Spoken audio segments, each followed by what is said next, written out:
আসসালামু আলাইকুম। হ্যালো। আমরা যারা সাহিত্যপ্রেমিক তারা সবাই বিভূতিভূষণের পথের পাঁচালী উপন্যাস সম্পর্কে কম বেশি জানি। বিভূতিভূষণ বন্দ্যোপাধ্যায়ের একটি শ্রেষ্ঠ উপন্যাস হচ্ছে পথের পাঁচালী। তো আমি এই বইতে বিভূতিভূষণ এই বইটা যেভাবে ফুটিয়ে তুলেছেন লেখক, তো আমরা জানি পথের পাঁচালীতে 5টা প্রধান চরিত্র আছে এবং আমি এই বই থেকে সেই 5টা কেন্দ্রীয় চরিত্র সম্পর্কে আলোচনা করতে চাই। তো শুরু করা যাক।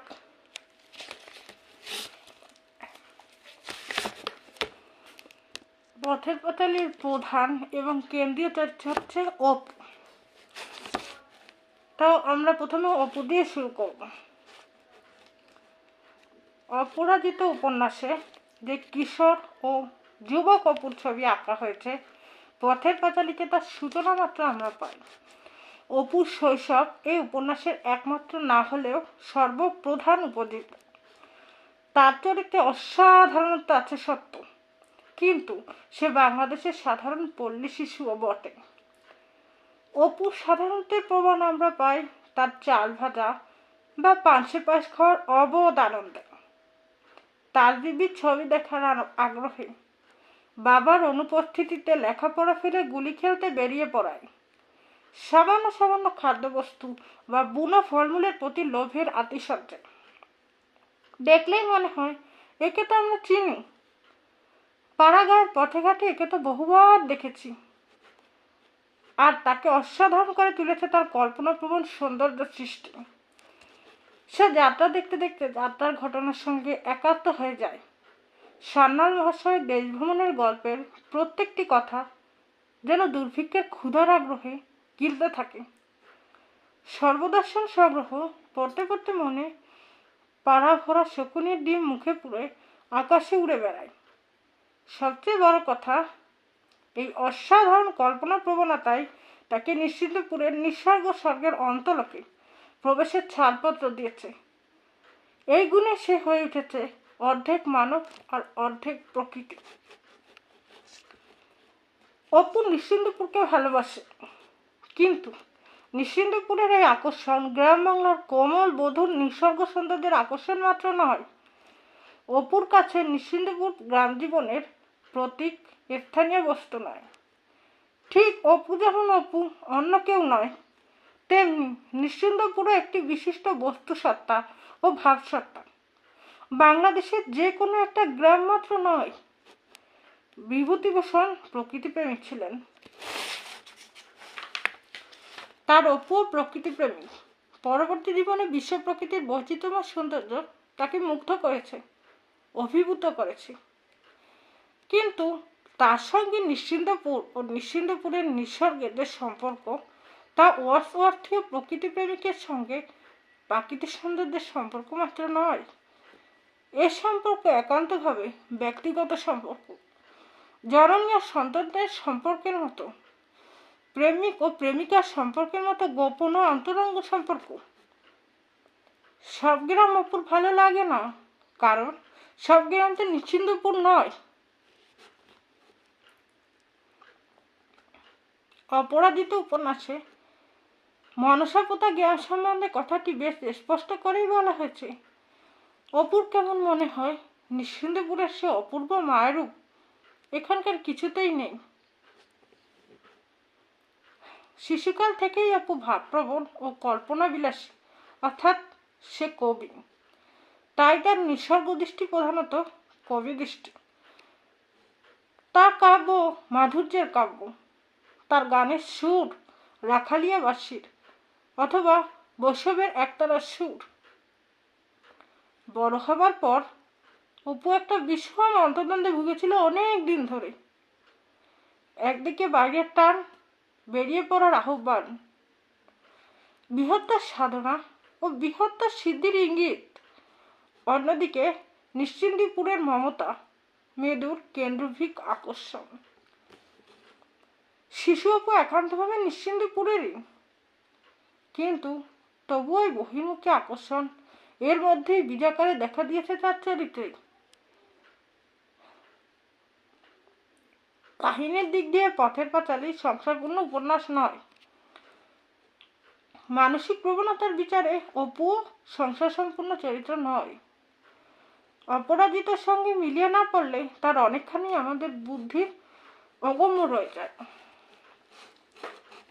এরপরে যে চরিত্রটা আছে পথের পাঁচালীতে অপুর পরে, সেটা হচ্ছে দুর্গা। অপুর বোন দুর্গা।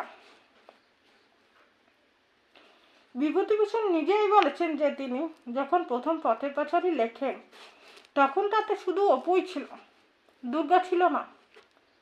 আমাদের পক্ষে অবশ্য দুর্গাহীন অপুকে কল্পনা করাও দুঃসাধ্য। এর কারণ খুঁজে বের করা খুব একটা দুর্বহ ব্যাপার নয়। আপাত দৃষ্টিতে মনে হয় অপু ও দুর্গা বিপরীত ধর্ম চরিত্র। অপুর চোখে যে কবি দৃষ্টি আছে, অপুর মনে যে রোমান্টিক বিস্ময় আছে, দুর্গার মধ্যে তার ছিটে কোথাও নেই, আমরা তা দেখতে পাই না। তো অপু এবং দুর্গা সম্পূর্ণ দুটো বিপরীত চরিত্র। দুর্গা বনে জঙ্গলে ঘুরে বেড়াতে ভালোবাসে, কিন্তু প্রকৃতির অন্তলোকের কোনো খবর সে রাখে না। অথচ সেই অপুকে প্রকৃতির সঙ্গে পরিচিত করে দিয়েছিল। তার হাত ধরাই অপু নিঃসর্গ সৌন্দর্যের মায়ালোকে প্রবেশ করেছিল। অপুর প্রকৃতি দর্শন প্রক্রিয়ার সেই হল পথ প্রদর্শক। দুর্গা মূলত বেপরোয়া স্বভাবের মেয়ে।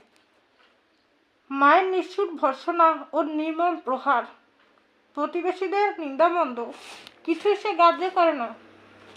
অত্যন্ত লোভী। পরের বাগানের ফল পাকুড় থেকে পরের ঘরে সোনা পর্যন্ত লোভের বশবর্তী হয়। সে চুরি করে, কিছুই তার বাধে না। অথচ এই দুর্গায় স্নেহ মমতার প্রতিমূর্তি হয়ে দেখা যায় মাঝে মাঝে। অপুর প্রতি স্নেহের তার অন্ত নেই।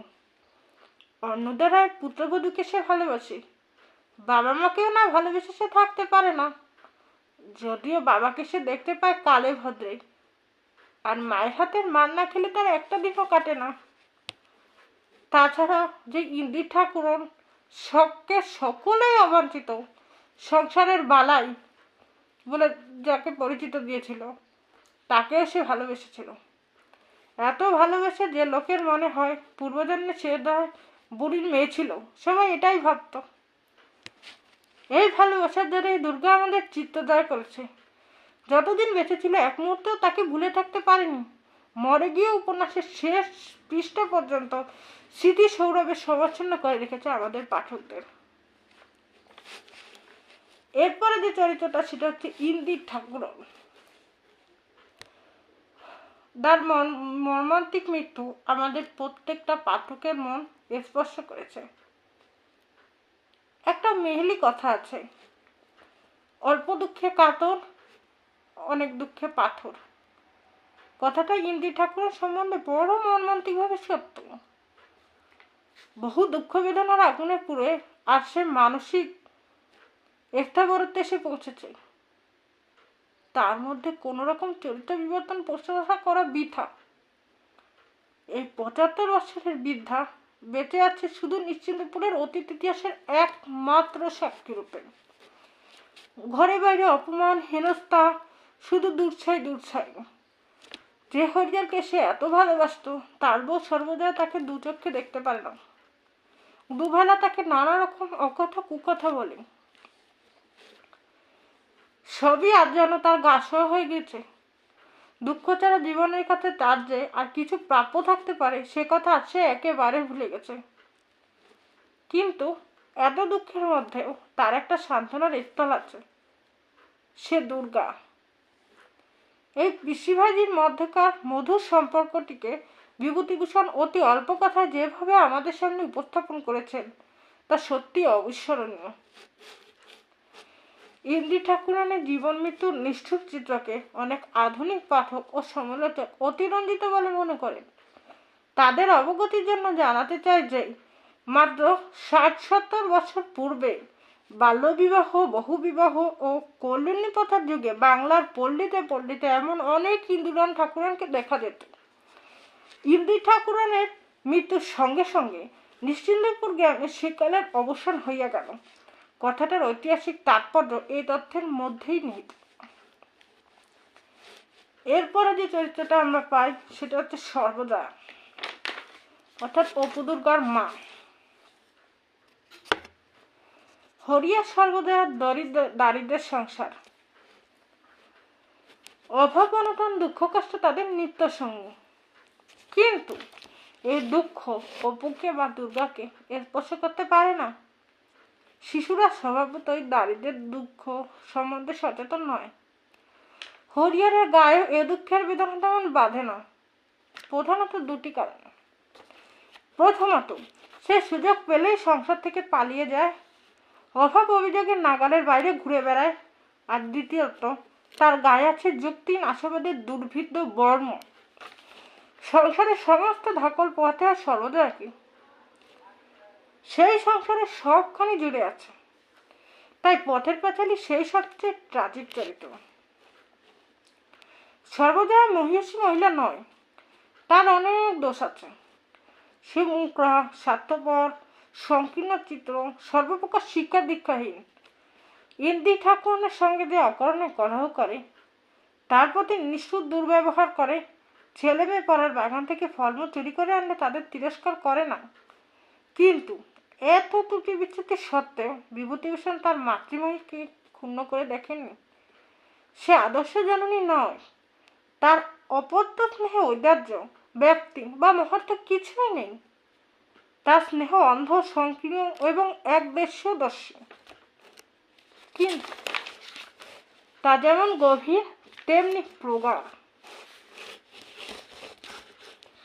সর্বজয়া যে আমাদের মনকে এতখানি নাড়া দিতে পারে, আমাদের মনের উপর এত গভীর ছাপ দেখে দিতে পারে, তার একমাত্র কারণ তার মাতৃত্বের মহিমা, অপুর প্রতি তার ভালোবাসার গভীরতা এবং তীব্রতা। সর্বশেষ যে চরিত্রটা সেটা হচ্ছে হরিহর, অপু দুর্গার বাবা। কোন কোন সমালোচক হরিহরকে ডিকেন্সের মিকবার চরিত্রের সঙ্গে তুলনা করেছেন। দুজনের মধ্যে সাদৃশ্য অবশ্য কিছু আছে। মিকবারের মতো হরিহরও আশা মরীচিকার ছলনায় বারবার বিভ্রান্ত হয়, কিন্তু কিছুতেই তার শিক্ষা হয় না। এইবার ঠিক একটা কিছু হয়ে যাবে, শীঘ্রই সুদিনের মুখ দেখতে পাবো। এত কষ্ট, এত অভাব আর থাকবে না। আশায় তার অন্ত নেই। কিছুই হয় না, সুদিন আসে না, অভাব ঘোচে না, কিন্তু হরিহরের অপরাধে আশাবাদে একটুও ঢোল খায় না। তবুও হরিহর মিকবার নয়। এর দুটি কারণ আছে, একটা ঘটনাগত, অন্যটি চরিত্রগত। দুজনেই দেশ থেকে বাধ্য হয়েছিল, কিন্তু মিকবার অস্ট্রেলিয়া গিয়ে অবস্থা ফিরিয়ে ফেলতে পেরেছিল, হরিহর কাশিতে গিয়ে তা পারেনি। শোচনীয় দারিদ্রের মধ্যেই তার জীবনাবসান হয়েছিল। তাছাড়া দুটি চরিত্রও ভিন্ন জাতের। মিকবার আমাদের হাসায়, হরিহর আমাদের কাঁদায়। তার বাউন্ডুলে প্রায় যাযাবর জীবনের মধ্যে এমন একটা কিছু আছে যা আমাদের সহানুভূতি এবং করুণায় আকর্ষণ করে। একজন সমালোচকের রচনা থেকে একটি উদ্ধৃতি দিয়ে হরিহর প্রসঙ্গ শেষ করব। হরিহরের মধ্যে একটা শিল্পীমন ছিল। তার কথক বৃত্তি, তার গ্রন্থ সংগ্রহের প্রবণতা সেই দিকে ইঙ্গিত করে। তার মধ্যে একটা শুদ্ধ তৃষ্ণা ও রোমান্স পিপাসা ছিল, যার জন্য সে বিভক্ত 10টি বছর নিরুদ্দেশে কাটিয়েছে। অপু যত বড় হয়েছে, হরিহরের এই রূপটিকে সে তত ভালো করে উপলব্ধি করেছে। হরিহরের জীবন সংগ্রামে পরাজিত মূর্তি অপুর মনে বিশেষ কোনো ছাপ রেখে যায়নি। বাবা যে তাকে অর্থ স্বাচ্ছন্দ্য দিয়ে যেতে পারেনি, এই জন্য তার মধ্যে কোনো ক্ষোভ ছিল না, কারণ অর্থে সে অতৃষ্ণ। বাবার কথক শিল্পী রূপী তার মনে সাড়া জাগিয়েছে। নিজের প্রকৃতি প্রীতি ও রোমান্স পিপাসার মূল সে খুঁজে পেয়েছে পিতৃচরিত্রের উত্তরাধিকারীর মধ্যে। ধন্যবাদ।